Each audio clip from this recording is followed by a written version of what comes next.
హైదరాబాద్ లో కన్సల్టేషన్ మరియు 3,500 రూపాయల colour Doppler test Avis hospitals లో ఉచితంగా పొందండి. నమస్తే రమగారు. నమస్తే జయ. రమగారు, ఏదైనా ఒక మంచి కథ చెప్పండి అండి.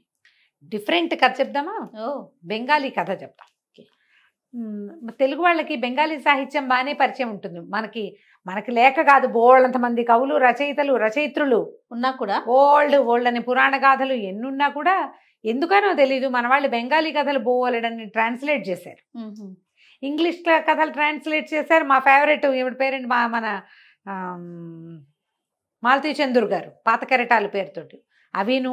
ఈ బెంగాలీ కథలైతే అసలు ఎన్ని కథలో అందులో నుంచి ఒక చిన్న కథ చెప్తా. కాయకల్ప చికిత్స.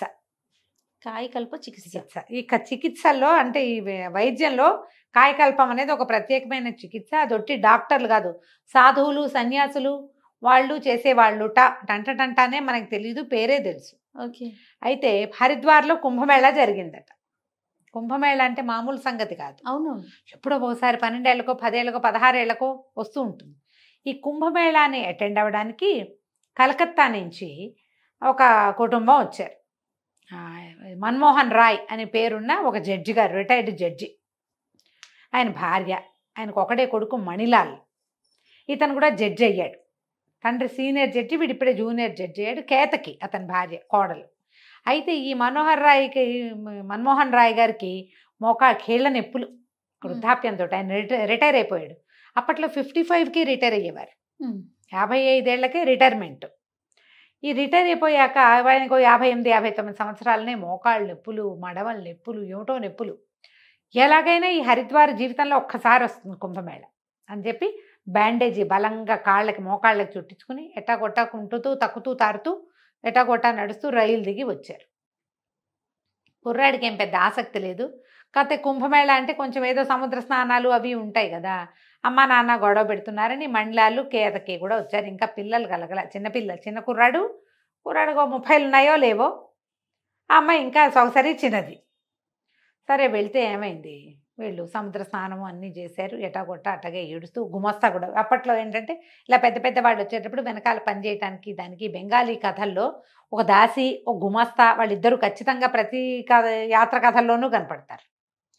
గుమస్తా కూడా వచ్చాడు, సర్కార్ అని గుమస్తా. అటు ఇటు తిరిగారు. ఒక సాధు సంతులు ఒక జనం కనపడ్డారు. కనపడితే ఈవిడంది, ఏమండి దండం పెట్టుకుంటే కొడుకు అన్నాడు, ఏంటమ్మా వీళ్ళందరికీ దండాలు దయ్యాలు ఏమక్కర్లేదు, నేను దొంగ మొహాలు ఉంటారు వీళ్ళలో అంటున్నాడు. చిచ్చి అట్లా అనకూడదురా, దండం పెడదాము, ఏమండి మీ కేళ్ళ నొప్పులు తగ్గుతాయేమో, ఏదైనా సాధు సంతులను అడుగుదామండి అన్నది. ఇంకేముంది, చావుకే తగ్గేది నా నొప్పులు, ఇక అయిపోయింది, మన సర్వీస్ అయిపోయింది అన్నాడు ఆయన భర్త జడ్జి గారు. సరే ఇద్దరు కలిసి వెళ్ళి దండం పెట్టారు. కోడలు కూడా నెత్తి మీద ముసుకేసుకుని, వాళ్ళంతా ముసుగుల వాళ్ళు కదా, దండం పెట్టడానికి వచ్చింది.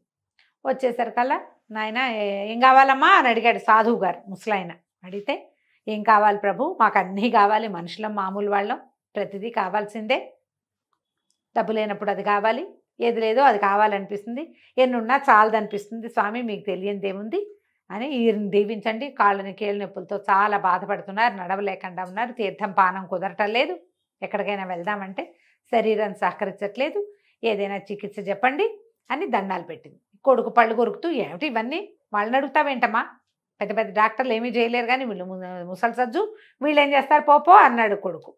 ఆవిడ ఉరిచి నోరు మూసుకో, బోడి, వాడి ముద్దు పేరు ఆ మణిలాల్ పేరు బోడి అంటుందన్నమాట ఆవిడ. అలా పిలుస్తారు కదా పిల్లల్ని, గుండు అలా పిల్లలు గుండు అని పిలుస్తారు, అలాగే బోడి అంటుంది మరి, ఊరుకోరా అని దండం పెట్టండి అని ఈయన జడ్జి గారు అతి కష్టం మీద వంగి ఎలాగోలాగా దండం పెట్టాడు. దండం పెడితే ఆయన అన్నాడు, లేకేమమ్మాయి వైద్యం, కాయకల్ప చికిత్స ఉంది, చికిత్స చేసుకోవచ్చు అనగానే ఇవిడికి ఆశ పుట్టింది. ఏమండి ఆ చికిత్స ఏదో చేయించుకోండి, మీ కాళ్ళ నొప్పులు తగ్గుతాయి, హాయిగా ఏదైనా ఎక్కడికైనా వెళ్ళాలంటే నాకు కొంచెం ఆవిడ కొంచెం చిన్నది, ఆయనకంటే 58-59 ఉన్నాయి, ఆవిడకి ఇప్పుడే 50 వచ్చి ఉంటాయి, కొంచెం స్థూలకాయ రాలు తప్పిస్తే అంత కీళ్ళ నొప్పులు లేవు ఆవిడకి. భార్యకి భర్తకి 8-9 సంవత్సరాల గ్యాప్ ఉంటుంది కదా. అనేసరికల్లా ఆయన అన్నాడు, వృద్ధ సాధువు 4 రోజులు పడుతుంది కాయకల్పానికి, నమ్మితే ఉండండి అన్నాడు. అనేసరికి ఇవిడికి ఆశ పుట్టేసింది, ఉందాం ఇక్కడే ఉందామని బతిమలాడ్డం మొదలుపెట్టింది. అమ్మా ఇదంతా హంబక్కు, ఇవి నమ్మకు, ఈ ఊళ్ళో ఏమని ఉంటామమ్మా, నాకు ఉద్యోగం లేదా, ఆయన అంటే రిటైర్ అయ్యి ఉన్నాడు, నీకు పని పాట లేదు అని కొడుకు విసుక్కున్నాడు. పిసుకునేసరికల్లా ఈయన మెల్లిగా సాధువు గారి దగ్గర కూర్చుని చిన్న సాధువుల దగ్గర విషయం కనుక్కున్నాడు. 1 రోజులు ఏకాంతం, చీకట్లో ఉండాలి. 1 రోజులు బయట ఏదైనా వార్తలు ఇవ్వటమే తప్పిస్తే చూడకూడదు. 1 రోజుల పాటు లోపల ఉండాలి. ఉండేసరికల్లా ఈవిడేమంది, నువ్వు వెళ్ళిపోరా, మేము ఉంటానులే, నువ్వు ఇంటికి వెళ్ళిపో, మేము ఇక్కడే ఉంటాం, నేను చూస్తూ ఉంటానంటే ఈయన అన్నాడు, నీ గోలు ఎవడు పడతాడు, ఆయన ఏకాంతం అంటుంటే ఎంతసేపు చూస్తానంటావు, నువ్వు ఎవరు చూడకూడదుట, నువ్వేమో వెళ్ళిపోవు, నువ్వు కూడా పిల్లడితో పాటు వెళ్ళిపో. ఇప్పుడు తనుందనుకో అత్తగారు, కోడలు చిన్నపిల్లని తనకు సాయం ఉంచుకుంటుంది, తను వెళ్ళిపోతుంటే పిల్లని ఇక్కడ ఎందుకు ఉంచుతారు? సరే మీరందరూ బోడి మీ నాన్న మీ అమ్మని మీ ఆవిడ్ని తీసుకుపోరా, సర్కార్ని ఒకడిని నాకు తోడుంచు. వాడు ఉత్తరం రాస్తూ ఉంటాడు, ఈయన ఎవరితోటి మాట్లాడకూడదు, కమ్యూనికేట్ చేయకూడదు అన్నారు. ఉత్తరం రాస్తాడులే అని ఉండడానికి సిద్ధపడ్డారు. అయింది. అక్కడి నుంచి ఏమైంది, సరే తల్లి కొడుకు కోడలు ముగ్గురు వెళ్ళిపోయారు. సర్కారు మన్మోహన్ రాయ్ గారు ఉండిపోయారు, జడ్జి గారు సర్కార్ పనివాడి సర్కార్ గుమాస్తా సర్కారు ఉండిపోయారు. ఉండిపోయాక వాడు 3 రోజులకోసారి సర్కారు, 4 రోజులకోసారి, 5 రోజులకు ఉత్తరం రాసేవాడు. అయ్యగారి పళ్ళన్నీ రాలిపోయినాయి, కొత్త పళ్ళు గవ్వల్లాగా వస్తున్నాయి, నెత్తి మీద జుట్టంతా ఊడిపోయింది, జుట్టంతా పండిపోయింది కదా ఆయనకి, అంతా ఊడిపోయింది, కొత్తగా మొలకలు వస్తున్నాయి, నడక సాఫీ వచ్చింది, నొప్పులు తగ్గాయి, నడుము సాఫీ అయ్యింది, అలాంటివన్నీ రాస్తున్నాడు. నెల పూర్తయింది. నెల పూర్తయితే వీళ్ళు ఏం చేశారు, నాన్నగారు వచ్చే రోజు వచ్చేసింది, రేపు వచ్చేస్తున్నామని సర్కారు ఉత్తరం రాశాడు. టికెట్లు బుక్ చేసుకున్నారు. సర్కారు అయ్యగారు బండి ఎక్కారు. బండి ఎక్కాక ఆ బండి దిగాక అతను ఏమన్నాడు, ఈయన జడ్జి గారు, ఒరే సర్కార్, నువ్వు బజార్ వెళ్ళి కొంచెం పళ్ళు స్వీట్లు అవి కొనుక్కురా, నేను మన వాళ్ళని కొంచెం తమాషా చేస్తా అని చెప్పాడు. చెప్పేసరికి సరే సర్కారు బజార్లోకి వెళ్ళాడు. ఈయనేమో ఒంటెద్దు బండి దిగి, ఇప్పుడు ఒంటి గుర్రం బళ్ళు అవి దొరుకుతాయి, జట్కా దిగి ఇంట్లోకి వెళ్ళాడు. ఇంట్లోకి వెళ్తే ఆ రోజు ఏమైంది, మీ నాన్న ఎప్పుడురా వచ్చేది అని వాళ్ళ అమ్మ అడిగింది. అడిగితే అమ్మ మధ్యాహ్నం బండికి వస్తారు, సాయంకాలం బండికి వస్తారు.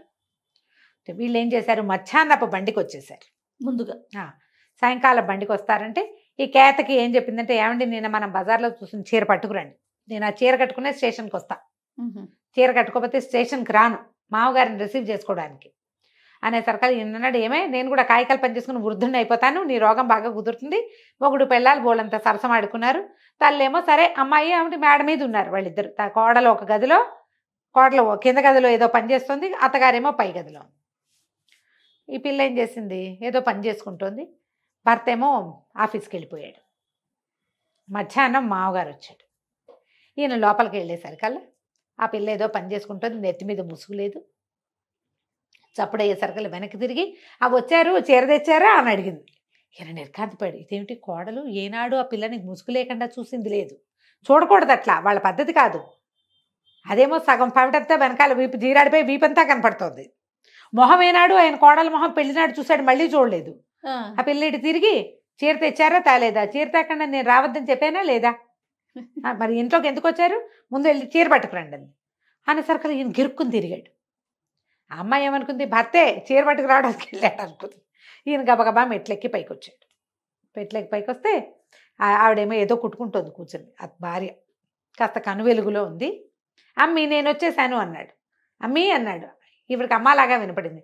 ఏమిట్రా బోడి, ఎప్పుడురా మీ నాన్న వచ్చేది అని అనగానే నిర్కాంతపడికి, ఏమిటి బోడి బోడి అంటుంది, ఏమిటో తెలియలేదు. నేనేనే అన్నాడు. నేనేనే అనగానే ఏమిటది, ఏం మాట్లాడుతున్నావు, ఏమిటా మాటలు, సరిగ్గా మాట్లాడు వెధవా అంటుంది ఆవిడేమో. ఇంకేం చేయాలో తెలియలే. అర్రే సర్కారుని తేకుండానే వచ్చానే, వీళ్ళు నన్ను గుర్తుపడుతున్నట్లేదు అనిపించింది. అర్థం కాలేదు, సర్కారు కావాలి ఇప్పుడు. ఆయన ఇది తిరిగి మెట్లు దిగి రావటం మొదలుపెట్టాడు. దిగి వస్తుంటే కింద నుంచి మణిలాల్ వచ్చాడు పైకి. ఆ మెట్ల మీద వెలుగు అప్పట్లో కరెంట్ లేదు, అన్ని గదుల్లోనూ దీపముడ్లు ఉండేవి. మెట్ల దగ్గరికి వెళ్ళాలంటే గదిలో నుంచి పైనుంచి కిందకి దిగేవాళ్ళు బుడ్డి పుచ్చుకుని దిగుతారు, కింద నుంచి పైకి ఎక్కేవాళ్ళు దీపం పుచ్చుకుని ఎక్కుతారు. కను వెలుగులో కనపడేసరికల్లా ఈయన ఎవడరా నువ్వు, పైనుంచి వస్తున్నావు, ఎవరు నువ్వు అని అడిగాడు మణిలాల్. అడగంగానే నన్న తత్త అన్నాడు. తండ్రికి అర్థం కాల ఏం చెప్పాలో.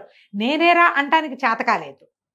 క్లయింటుని అన్నాడు. అనేసరికి క్లయింట్ పైకి ఎత్తుకెళ్ళావు నువ్వు, ఎవరు నువ్వు అని ఇట్లా చొక్కా పుచ్చుకున్నాడు. పుచ్చుకోగానే ఈయన నిర్కాంతపోయి నేనేరా మీ నాన్నని అన్నాడు. మా నాన్న ఇంకా నయం, మా నాన్నమేంటి దొంగ బద్దాలు ఆడుతున్నావా, పట్టు అని కిందకి ఈడ్చుకొచ్చేసాడు. ఈడ్చుకొచ్చేసరికల్లా ఈ లోపల వాళ్ళ అమ్మ పైనుంచి కాస్త దిగుతోంది, యువతలకి వచ్చింది. ఏమిట్రా మా బోడీ అరుస్తున్నావు, ఏమైందిరా అంటే వీడెవడోనమ్మా క్లయింటు, ఇప్పుడేమో నాన్న అంటాడు.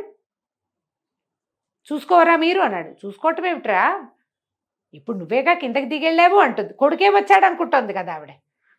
నేను కిందకి దిగి రావటం, నేను ఇప్పుడే వస్తున్నాను, వీడెవడో పైనుంచి కిందకి దిగుతున్నాడు అని చెప్పేసి గట్టిగా పనివాడిని కేకేసి, ఒరే వాకిట్లో పోలీస్ బాయ్ నాగి ఉంది చూడు, ఆయన కేకేసుకురా అన్నాడు. ఆ దారి జడ్జి గారి మ్యాజిస్ట్రేట్ కదా ఇతను, అది అంతకుముందే పోలీస్ వ్యాన్ ఒకటి ఈయన్ని దింపెళ్ళింది, ఎస్కార్ట్ వస్తుంది. వాడు పరిగెత్తుకుంటూ వెళ్ళి పోలీస్ ఇన్స్పెక్టర్ని పిలుచుకొచ్చారు. పోలీస్ ఇన్స్పెక్టర్ వచ్చాడు. ఆ కను వెలుగులో ఎవరో కుర్రాడు, ఇంచుమించుగా మణిలాలంత పొడుగు ఉన్నవాడు, నెత్తి మీద జుట్టు, వృద్ధుడు అయ్యేందుకు అవకాశం సుతరాము లేదు. ఇంకేముంది? అక్కడి నుంచి పోలీస్ ఇన్స్పెక్టర్ లోపలికి వచ్చి, ఎవరో నువ్వు ఏమిటంటే, ఇన్స్పెక్టర్ గారి కుర్చీ వేశారు. ఈయన హతాశుడని నెత్తివి చేయబెట్టుకుని కింద కూలబడ్డాడు. మామూలు పరిస్థితుల్లో అయితే ఆయన కింద కూలబడలేడు, మోకాళ్ళు సహకరించవు. ఇప్పుడు కుర్రాడైపోయాడు ఆయన, ఢామ్మని కింద కూర్చున్నాడు. ఈ మణిలాల్ అన్నాడు, ఎవరోనండి, ఇంట్లోకి వచ్చేసాడు. ముందేమో క్లయింట్ అన్నాడు, ఇప్పుడేమో మా నాన్న అంటాడు. నేనేరా అబ్బి, నువ్వు నన్ను గుర్తుపట్టలేదా అంటాడు ఆయన నెత్తి కొట్టుకుంటూ. ఇంతలో ఏమైంది, సర్కారు వచ్చి, వీళ్ళు వచ్చి 2 గంటలు అయిపోయింది కదా. ఆ సర్కారు పళ్ళు పువ్వులు అన్నీ మోసుకుని లోపలికి వచ్చి, అయ్యగారు ఏంటంటే కింద కూర్చున్నారు అన్నాడు. అనగానే మండలాలు నిర్కాంతపడి, ఎవరిని రా అయ్యగారు అంటాం. అదేంటి బాబు, మన నాన్నగారే అని ఆ సర్కారు చెప్పాడు. చెప్పంగానే ఆవిడ పరిగెత్తుకుంటూ పైనుంచి కిందకు వచ్చింది. కేతకి సిగ్గేసింది. ఇందాక మావగారేనమాట లోపలికి వచ్చింది, వీపంతా చూపించింది, చూపించేసింది, నెత్తి మీద కొంగు సవరించుకుంటూ వెళ్ళి ఒక మూల నుంచి ఆయన 2 దీపాలు పెట్టి ఇన్స్పెక్టర్ చూస్తే ఏముంది, నుంచున్న మండలాలు ఒకడు, నేల మీద కూర్చున్న మండలాలు ఇంకొకడు. తండ్రి డిట్టో కొడుకులాగానే ఉన్నాడు. ఆయన ఆశ్చర్యపోయాడు, ఏంటండి బాబు ఇదే, కాయకల్ప చికిత్స చేసుకున్నానండి, అక్కడికి ఉత్తరాలు రాసాము, పళ్ళు వచ్చినాయి, జుట్టు వచ్చిందని, వీళ్ళని సర్ప్రైజ్ చేద్దామని ముందొచ్చేసాను. సర్కారు లేకుండా రావడం వల్ల నేను మీ కాళ్ళ దగ్గర కూర్చోవాల్సి వచ్చింది. ఆ సర్కారు వచ్చి గబగబా రెక్కపుచ్చుకొని లేవదీశాడు ఆయన. మణిలాల్ కూడా నిర్కాంతపోయాడు. కాయకల్ప చికిత్స ఇంత చేస్తుందా, మా నాన్న నన్ను చేసేసిందిగా. కోడలు సిగ్గుపడి చచ్చి లోపలికి పోయింది. ఇంకేం చేయాలో తెలియక, ఇన్స్పెక్టర్ క్షమించండి పొరపాటు అయింది, ఎందుకు పోలీసులు పిలిచారు బాబు అని అడుగుతున్నాడు సర్కారు. ఇప్పుడు అక్కడ ఎవరో దొంగ అనుకున్నాడు. ఇంతలో ఏమైంది, మ్యాజిస్ట్రేట్ని కలవడానికి ఒక వార్త, టీవీలో వార్తలు పేపర్లో వేస్తారు కదా, వాళ్ళొకళ్ళు వచ్చి వీళ్ళిద్దరినీ ఫోటో తీశారు. ఫోటో తీసి మర్నాడు పేపర్లో వేశారట. 25 ఏళ్ల భర్త, 50 ఏళ్ల భార్య, ఇప్పుడు ఏం చేస్తారు వీళ్ళు అని. ఆవిడ లబోది బోమని ఏడుపు, మళ్ళీ చికిత్స చేసుకురా, లేదా ఇంకా 4 రోజులు నేను చచ్చాక ఇంకో పెళ్లి చేసుకుందు కానీ ఇప్పుడు కొడుకు అంత ఉన్నవాడితోటి నువ్వు నేను కలిసి ఉంటాం ఏమిటంటుంది ఆవిడ. అబ్బాయి 25 ఏళ్ల వాడైపోయాడు ఆయన. అదే పళ్ళు ఊడిపోయినాయి, కొత్త పళ్ళు వచ్చినాయి, జుట్టు అంతా ఊడిపోయింది, తెల్ల జుట్టు అంతా, మళ్ళీ ఫ్రెష్ జుట్టు వచ్చింది. వాడు చూస్తే అన్నయ్య భార్య తమ్ముడు పక్కన, కొడుకు పక్కన నుంచుంటే ట్విన్స్ అల్లే ఉన్నారు వాళ్ళిద్దరు. కోడలు అంటే, ఓహో 50-60 ఏళ్ళు వస్తే మీ నాన్నలాగా అవుతారా మీరు, కర్మ అంటుంది. ఎవరైనా మనకి 25లో 30లో తెలియదు కదా, 50 వచ్చాక ఎలా అవుతామో మనకి ఎట్లా తెలుస్తుంది. అప్పుడు వార్తల్లో కూడా పడ్డారట వాళ్ళు. కాయకల్ప చికిత్స చేసుకుంటే భార్య భర్త ఇద్దరు చేయించుకుంటే ఇద్దరు యంగా ఇవ్వను, ఆవిడ ఇక్కడే ఉంది, ఆయనకి మోకాళ్ళ నొప్పులు పోవడం కోసం చేస్తే ఇదిగో ఇది అయ్యిందనమాట. కథ కంచికి మనం ఇంటికి. బాగుంది రమ్మగారు. నమస్తే. నమస్తే.